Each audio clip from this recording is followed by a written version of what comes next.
ব্যাপার হলো তিথির বাবা দিন মোহাম্মদ, তার মা অলরেডি ডিভোর্স, বাবা এক জায়গায় থেকে মা এক জায়গায় থাকে।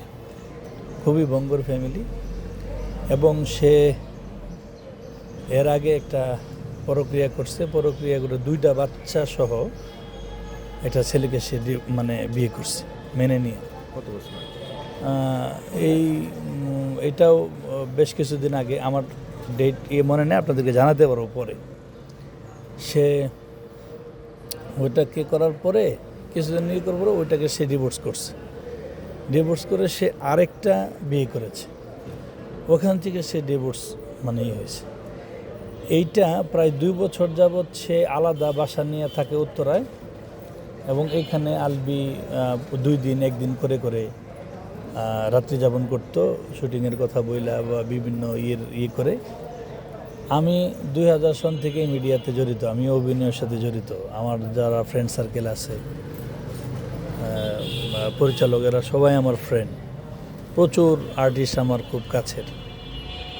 তারা সকল তথ্যই দিত আমাকে যে এই বিষয়ে, এবং একজন কালকে বলেই ফেলেছে যে তোমাকে যে তথ্যগুলো দিয়েছিলাম তোমাদের উচিত ছিল যে আগে থেকে জিডি করা। তো যাই হোক, আমরা জিডি করতে পারি না, শুধু ইকরার এই দৃঢ় মনোবল মানসিকতার জন্য।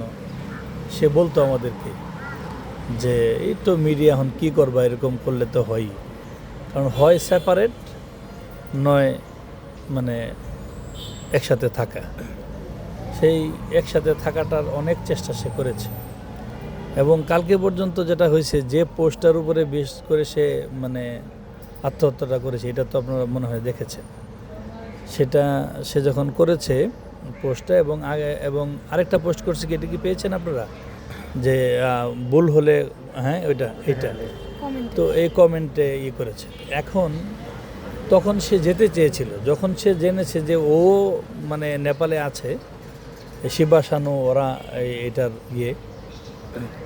তো ওরাও এখানে আছে, এবং তখন সে যেতে চেয়েছে মূলত, তো ওখানে আমি যাব। যারা স্টুডেন্টরা ছিল স্টুডেন্ট বলছে যে তোমার বসকে বলো আমি যাব।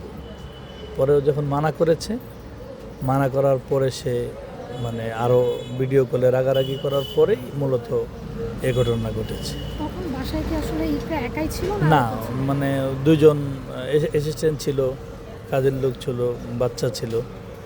বাচ্চাকে আলাদা বলে যে নাস্তা দাও, সে রুমে লক করে দিয়ে এই কাজ করেছে। হ্যাঁ, বাচ্চাটা কেন নিয়ে গেল, এবং এইটার সাথে তাদের যেরকম দেখেন যে ওরা শাশুড়িটা ছিল অ্যাকচুয়ালি ইকরা বিয়ের পর থেকে এতটা শত্রু ছিল, এবং ইকরার প্রতি তার ইকরাকে মেরে ফেলাই তার একটা টেন্ডেন্সির মতো। কেন আমি বলি আপনাকে, আলবির সাথে সে ঝগড়া ফেসাদ করে এরকম হয়তো যে আলবি আমার ছেলে না। এটা বিয়ের অনুষ্ঠানে একজন পরিচালকও সাক্ষী আছে, যে পরিচয় করে দিয়েছে যে এটা আমার মা, যেহেতু বিয়ের অনুষ্ঠানটা গেছে, সে ওখানেই বলে হয়েছে যে আমি ওর মা না, ও আমার ছেলে না। আর একাধিকবার এগুলো ফোনে রেকর্ডিং এগুলো সবই আছে আমাদের। তো এরপরে সে আর মহিলাটার কোনো চরিত্রের কোনো নাই, কীরকম যে একটু আগে সে যার সাথে সে কথা বলে, একটু পরেই সে আবার মিলে যাচ্ছে বা অন্যরকম কথা বলতেছে, যার কারণে তার চরিত্রের একটা সুনির্দিষ্ট যে বেজ আছে, এটা লিমিটেশন আছে, এরকম নাই। তো পরে সেখানে সে এরকম অকথ্য নির্যাতন, এবং নির্যাতনের পরিপ্রেক্ষিতে বাধ্য হয়েছে বাসা চেঞ্জ করতে। বাসা কিন্তু চেঞ্জ করতে বাধ্য হয়েছে, আলাদা আলাদা নিছে। এবং আলবি তার মায়ের এই অ্যাটিটিউডের কারণে মার প্রতি প্রচণ্ড ক্ষিপ্ত ছিল। মা যে নানান ধরনের অত্যাচার করে, মেনে নেয় না, মিথ্যাচার করে, আর ওটু অন্যরকম ছিল মহিলাটা। যাই হোক, তো এখন সে যে জিনিসটা করছে সেটা হলো যে ওখান থেকে সে সব ধরনের মডিফিকেশান এবং প্রক্রিয়ার মধ্যে রাখতো। কিভাবে সে বাসা চেঞ্জ করে আসছে, তবুও সে কিন্তু ছাড়ে নাই তারে, বাসা কাছাকাছি নিছে। তার কথা হচ্ছে যে তাকে দিতে হবে, এই শাস্তি দিতে হবে।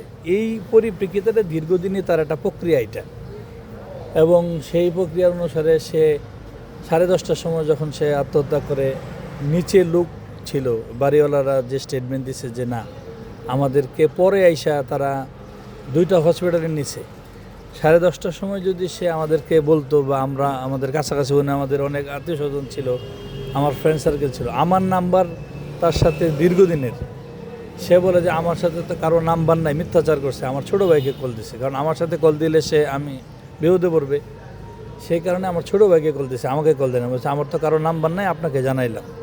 অথচ এই তার সাথে কিন্তু আমার বুধবার বৃহস্পতিবারের কথা হয়েছে, কারণ ও তো ইন্স্যুরেন্সের চাকরি করে, আমি তাকে কিছু ইন্স্যুরেন্স দিয়েছি এই পরিপ্রেক্ষিতে, কিন্তু সে বলছে মিথ্যাচার করছে।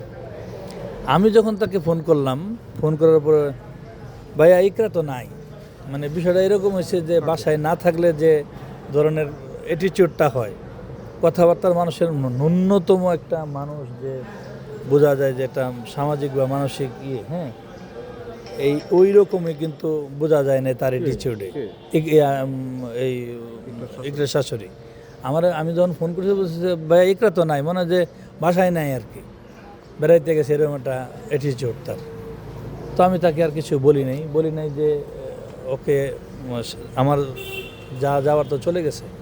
মামা একটু জানি যে যে সময় আর কি বাসার অ্যাসিস্ট্যান্টরাই তো হয়তো বা প্রথম দেখতে পেয়েছেন, প্রথম কে হাসপাতালে নিয়ে যান? ওই অ্যাসিস্ট্যান্টরাই?